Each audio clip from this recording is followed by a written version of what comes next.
इसी के पहले के एपिसोड्स में हमने देखा था फर्स्ट ऑर्डर रिएक्शन, उसके रेट कांस्टेंट की वैल्यू निकालना, उसका इंटीग्रेशन फॉर्म निकालना। इसके बाद देखा हमने सेकंड ऑर्डर रिएक्शन, उसके भी रेट कांस्टेंट की वैल्यू निकाली, इंटीग्रेशन फॉर्म और differential form, when reactants are same and reactants are different. और फिर देखा था हमने जीरो ऑर्डर रिएक्शन और उसका रेट कांस्टेंट की वैल्यू निकाली थी। आज के एपिसोड में हम सीखेंगे methods of determination of order of reaction, अभिक्रिया के कोटि के निर्धारण की विधियां। Methods of determination of order of reaction, अभिक्रिया के कोटि के निर्धारण की विधियां।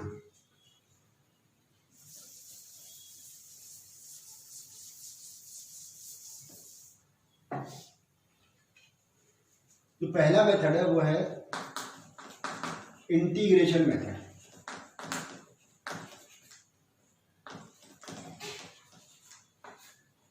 इंटीग्रेशन मेथड जैसे कहते हैं समाकलन विधि। अब इसको जरा समझे और पिछले एपिसोड्स में हमने क्या सीखा उसको ध्यान करें। आपको याद हो तो हमने कहा था जब फर्स्ट ऑर्डर रिएक्शन के लिए हमने निकाला था तब लिखा था K1 is equal to 2.303 upon T log A upon A minus x. ये किसके लिए था? फर्स्ट ऑर्डर के लिए। फर्स्ट ऑर्डर रिएक्शन के लिए रेट कांस्टेंट की जो वैल्यू आई थी K1 is equal to 2.303 upon T log A upon A minus x था। जब सेकेंड ऑर्डर निकाला था तब हमने लिखा था K2 is equal to 1 upon T x upon A minus x. ये क्या किसके लिए था? Second order. और सेकेंड ऑर्डर भी कब था? When reactants are same. Reactants are same. इसी तरह से जब रिएक्टेंट्स आर डिफरेंट तब आया था K2 is equal to 2.303 upon T A minus B log B A minus x upon A B minus x. ये वैल्यू निकाली थी हमने। कब? When reactants are different. When reactants are different. और zero order के लिए हमने निकाला था कि zero is equal to x upon T. ये किसके लिए था? ये था जीरो ऑर्डर के लिए। Zero order.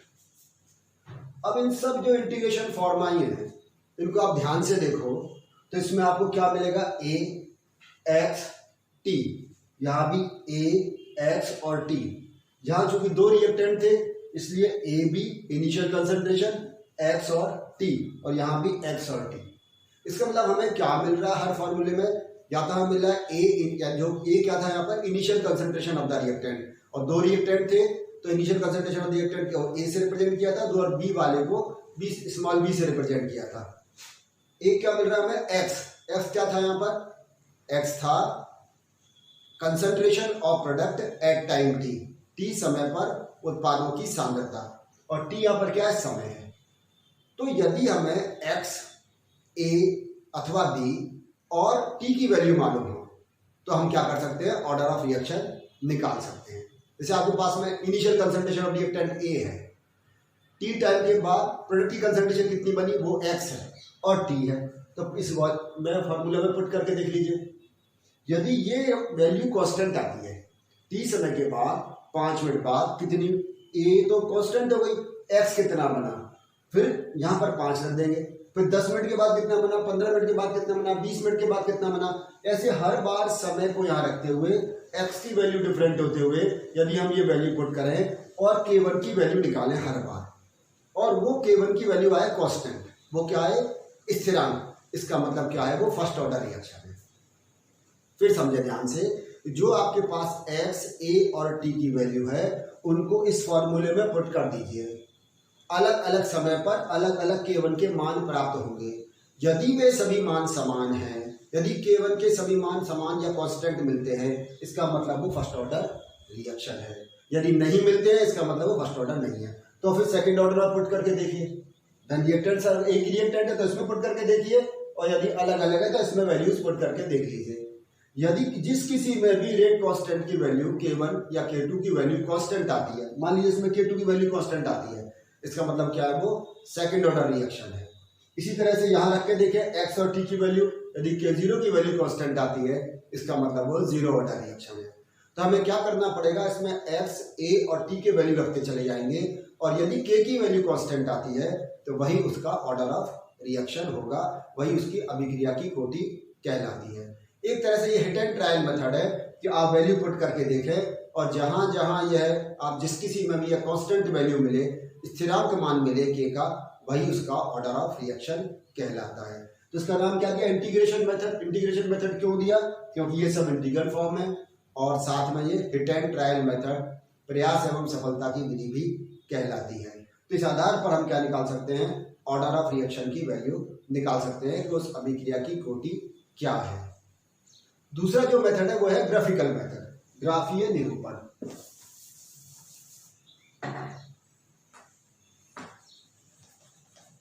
ग्राफिकल मेथड, अब इसमें देखें हमने फर्स्ट ऑर्डर के लिए क्या किया था, हमने कहा था when we plot a graph between log a upon a minus x and t and we get a straight line then it is first order reaction। यदि log a upon a minus x और t के बीच graph खींचते हैं और एक सीधी रेखा प्राप्त होती है तो वह प्रथम कोटि की अभिक्रिया है। इसके लिए हमने क्या कहा था, x upon a minus x और t के बीच ग्राफ प्लॉट करते हैं कब, व्हेन रिएक्टेंट साइड सेम, तो वो सेकंड ऑर्डर रिएक्शन है। यदि कब, जब हमें स्ट्रेट लाइन मिले।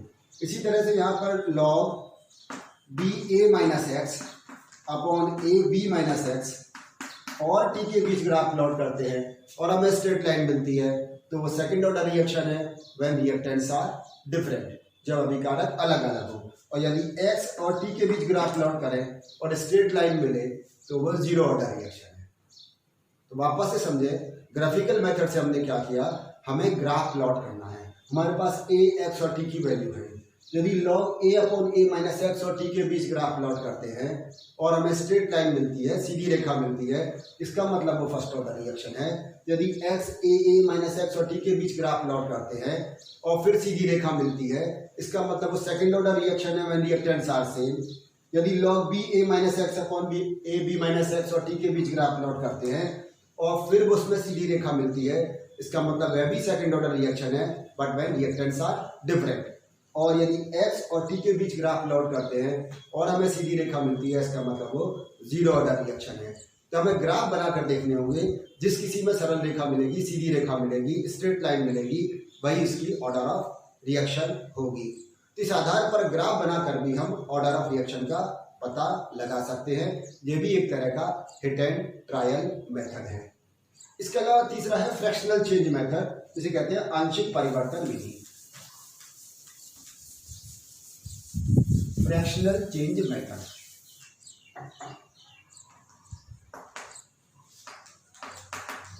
फ्रैक्शनल चेंज मेथड,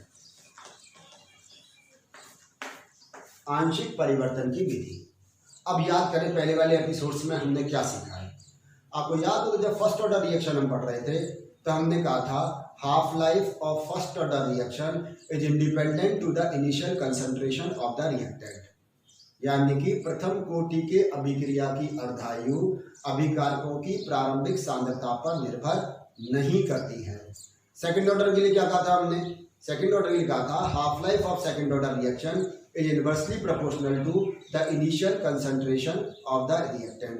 द्वितीय कोटि की अभिक्रिया की अर्धायु अभिकारकों की प्रारंभिक सांद्रता के व्युत्क्रमानुपाती होती है, इनवर्सली प्रोपोर्शनल होती है।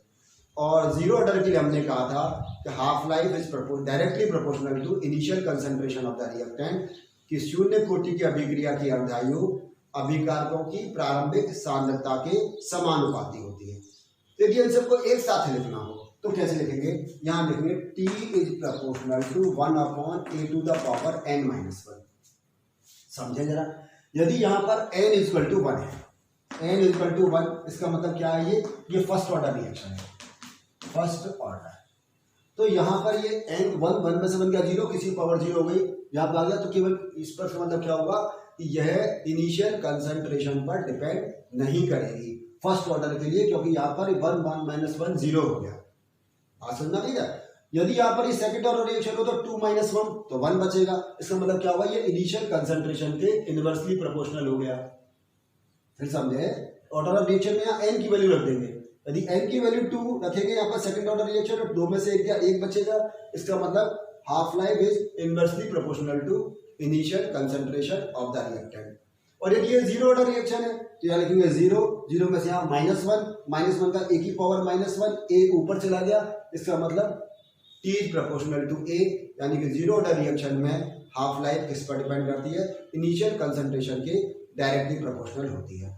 तो हमने इन सब, मानो थर्ड ऑर्डर रिएक्शन है तो थर्ड ऑर्डर रिएक्शन में यहाँ पर 3 आ जाएगा, 3 - 1 तो 2, तो a का स्क्वायर आ गया। इसका मतलब क्या हुआ, in third order reaction half life is inversely proportional to square of the initial concentration of the reactant. यदि तृतीय कोटि की अभिक्रिया है, जिसका हमारे सिलेबस में नहीं है, लेकिन बात करें तृतीय कोटि की अभिक्रिया की, तो उसकी अर्धायु अभिकारकों की प्रारंभिक सांद्रता के वर्ग के व्युत्क्रमानुपाती होगी। तो इस फॉर्मूले से हम सभी को एक साथ एक्सप्लेन कर सकते हैं। अब हम बात करते हैं दो समय की बात करें, एक जिसमें कि हाफ लाइफ T1 है और इनिशियल कंसंट्रेशन कितनी है A1, और यदि हाफ लाइफ T2 है और इनिशियल कंसंट्रेशन कितनी हो गई T2, तो उसको हम ऐसे A2, तो हम इसको ऐसे लिख सकते हैं T1 is proportional to 1/A1 n-1, ये पहली इक्वेशन। और दूसरी हो गई T2 is proportional to 1/A2 की पावर n-1। ये T1 ये हाफ लाइफ फर्स्ट, उसके लिए इनिशियल कंसंट्रेशन A1, यहाँ इनिशियल कंसंट्रेशन A2, उसकी हाफ लाइफ कितनी हो गई T2। ये इक्वेशन नंबर हो गई 2। अब इसको ऐसे लिखे मानो T2/T1 divide equation 2 by equation 1, तो ये बराबर क्या आ जाएगा, A2/A1 इसकी पावर n-1। यहाँ इसको हमने क्या किया, इक्वेशन 2 को इक्वेशन 1 से डिवाइड कर दिया, तो आ गया T2/T1 A2/A1 का पावर n-1। यहाँ तक समझ में आ रहा है, कोई दिक्कत नहीं। अब इसके बाद क्या करो, इसका लॉग ले लो, तो लॉग लेने पर क्या आ जाएगा, यहाँ पर log T2/T1 is equal to यहाँ पर n-1 और लॉग A2/A1। यहाँ तक बात समझा कि हमने क्या किया, लॉग ले लिया, दोनों तरफ लॉग लिया, तो log T2/T1 is equal to n-1 log A2/A1। अब इसको ऐसे लिख सकते हैं, देखो log T2 minus log T1, इसको ऐसे लिख लिया अपॉन, अब ये वैल्यू इधर आ गई, तो log A2 minus log A1, और ये बराबर किसके हो गया, n-1। यहाँ तक बात समझ गई। अब इस 1 को इधर ले आओ, तो यहाँ केवल क्या बचेगा, यहाँ बचेगा n, और यहाँ क्या आ गया, ये +1। अब समझे, n यहाँ पर क्या है, ऑर्डर ऑफ रिएक्शन। तो यदि हमें T2 की वैल्यू मालूम है, T1 की वैल्यू मालूम है, A1 की वैल्यू मालूम है, A2 की वैल्यू मालूम है, तो हम क्या निकाल सकते हैं, ऑर्डर ऑफ रिएक्शन, अभिक्रिया की कोटि निकाल सकते हैं। फिर देख रहे हैं, समझते हैं यहाँ से, log T2 minus T1 upon log A2 minus log A1, और ये क्या था, n-1, 1 इधर आया तो प्लस क्या हो गया, तो n क्या यहाँ पर आ गया, ऑर्डर ऑफ रिएक्शन। तो इस फॉर्मूले की सहायता से, इस हम सूत्र की सहायता से हम क्या निकाल सकते हैं, ऑर्डर ऑफ रिएक्शन निकाल सकते हैं, अभिक्रिया की कोटि निकाल सकते हैं। तो ये क्या कहलाता है, फ्रैक्शनल चेंज मेथड या आंशिक परिवर्तन की विधि कहलाती है। अब चौथा मेथड सीखेंगे, वो है ओस्टवाल्ड आइसोलेशन मेथड, ओस्टवाल्ड विलगन विधि या ओस्टवाल्ड पृथक्करण की विधि।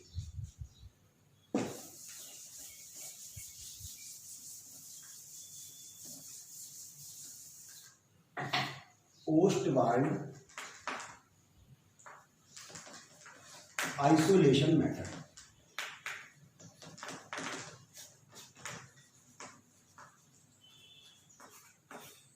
ओस्टवाल्ड पृथक्करण की विधि, इसमें क्या करते हैं, इसमें ये करते हैं कि जितने भी रिएक्टेंट्स लिए गए हैं उनमें से एक रिएक्टेंट की कंसंट्रेशन लेते हैं एक्सपेरिमेंटल वैल्यू, प्रायोगिक मान, जितना हमें रिएक्शन में रिक्वायर्ड है, और बाकी रिएक्टेंट्स को क्या लेते हैं, हम एक्सेस में लेते हैं। एग्जाम्पल से समझें, जैसे मानो कोई रिएक्टेंट A, B और C, ये 3 रिएक्टेंट हैं, ये मिलकर प्रोडक्ट बना रहे हैं। अब पहले केस में क्या करेंगे, जैसे A की वैल्यू ले लेंगे एक्सपेरिमेंटल और B और C को एक्सेस में। तो हमने क्या किया, A की तो ली एक्सपेरिमेंटल वैल्यू, और B और C को किस में ले लिया, हमने एक्सेस में, आधिक्य में ले लिया एक्सेस, और फिर इसका हमने ऑर्डर ऑफ रिएक्शन निकाला, ऑर्डर ऑफ रिएक्शन। और मान लीजिए ये ऑर्डर ऑफ रिएक्शन जो निकला वो मान लीजिए एल है। एग्जाम्पल मान लें, सोच लें कि यहाँ पर ए और बी को, ए को लिया आपने एक्सपेरिमेंटल वैल्यू, बी और सी को एक्सेस में लिया, फिर इसकी ऑर्डर ऑफ रिएक्शन निकाल ली, और ये ऑर्डर ऑफ रिएक्शन कितनी है, मान लीजिए एल है। इसका मतलब ये ऑर्डर ऑफ रिएक्शन किसके रेस्पेक्ट में है, ये है केवल ए के रेस्पेक्ट में, क्योंकि हमने ए की एक्सपेरिमेंटल वैल्यू ली है, बाकी बी और सी को हमने एक्सेस में लिया है, आधिक्य में लिया है। तो इस पर तो डिपेंड करेगा नहीं, तो ये केवल किसके लिए हो गई है, ये केवल ए के रेस्पेक्ट में ऑर्डर ऑफ रिएक्शन निकाली है हमने। अब की बात क्या करें कि ए को एक्सेस में लें,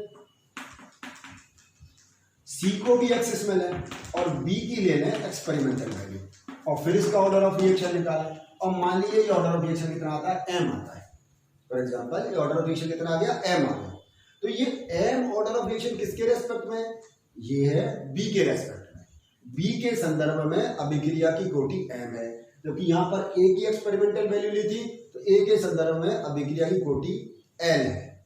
तीसरी बात आप समझ गए, हम क्या करेंगे कि ए और बी को तो लेंगे एक्सेस में, और सी की लेंगे एक्सपेरिमेंटल वैल्यू, और फिर ऑर्डर ऑफ रिएक्शन निकालें। और मान लीजिए ये ऑर्डर ऑफ रिएक्शन कितनी है, ओ है। ऑर्डर ऑफ रिएक्शन जो निकल कर आई वो ओ निकल कर आई। तो अब ये जो ओ किसके रेस्पेक्ट में हो गई, सी के रेस्पेक्ट में, सी के संदर्भ में, क्योंकि सी यहाँ पर क्या है, इसकी एक्सपेरिमेंटल वैल्यू लेके जाएंगे। तो ओवरऑल ऑर्डर ऑफ रिएक्शन क्या होगी, ओवरऑल ऑर्डर ऑफ रिएक्शन ये हो जाएगी N is equal to L plus N plus Ostwald isolation method, Ostwald पृथक्करण की विधि। हमने अलग अलग करके, पृथक पृथक करके सभी रिएक्टेंट के रेस्पेक्ट में ऑर्डर ऑफ रिएक्शन निकाला है। पहले एल किसके रेस्पेक्ट में, ए के, ये बी के रेस्पेक्ट में, और ये सी के रेस्पेक्ट में। अब इन तीनों को ऐड कर दीजिए। जो हमने आपसे कहा था ऑर्डर ऑफ रिएक्शन क्या होता है, it is the sum of the powers of all reactants concentration terms. तो ये हमने तीनों को ऐड कर दिया। ऐड करने पर क्या आ गया, यहाँ पर एन आ गया। तो एन यहाँ पर कराएगी ओवरऑल ऑर्डर ऑफ रिएक्शन, अभिक्रिया की जो पूर्ण संपूर्ण अभिक्रिया उसकी कोटि, और ये अभिकारक ए के संदर्भ में, ये अभिकारक बी के संदर्भ में, और ये अभिकारक सी के संदर्भ में। तो इस प्रकार हम ओस्टवाल्ड मेथड से, इस विधि से हम अलग अलग करके हम क्या निकाल लेते हैं, अभिक्रिया की कोटि निकाल लेते हैं। और एग्जाम में इस पर ओस्टवाल्ड आइसोलेशन मेथड पर कई बार छोटे क्वेश्चन के रूप में, शॉर्ट क्वेश्चन के रूप में इसमें पूछा गया है। तो आज के एपिसोड में हमने क्या सीखा, हमने सीखा ऑर्डर ऑफ रिएक्शन, अभिक्रिया की कोटि का निर्धारण। कोई भी रासायनिक अभिक्रिया हो रही है उसमें अभिक्रिया की कोटि का निर्धारण किस प्रकार करेंगे, उसके लिए पहला हमने देखा था इंटीग्रेशन मेथड, जिसमें हमने सभी इंटीग्रल जो फॉर्म थे उनको रखा, वैल्यू पुट करके देखी, जिस किसी में कांस्टेंट वैल्यू आ रही है वही उसका ऑर्डर ऑफ रिएक्शन होगा। दूसरा मेथड हमने देखा ग्राफिकल मेथड, ग्राफीय विधि, ग्राफ प्लॉट करके देखे, जब कभी जिस किसी में स्ट्रेट लाइन मिले वही उसका ऑर्डर ऑफ रिएक्शन है। ये दोनों हिट एंड ट्रायल मेथड थे। तीसरा देखा हमने फ्रैक्शनल चेंज मेथड, आंशिक परिवर्तन की विधि, उसमें हमने ऑर्डर ऑफ रिएक्शन निकाला। और चौथा है ये ओस्टवाल्ड आइसोलेशन मेथड, ओस्टवाल्ड के पृथक्करण की विधि।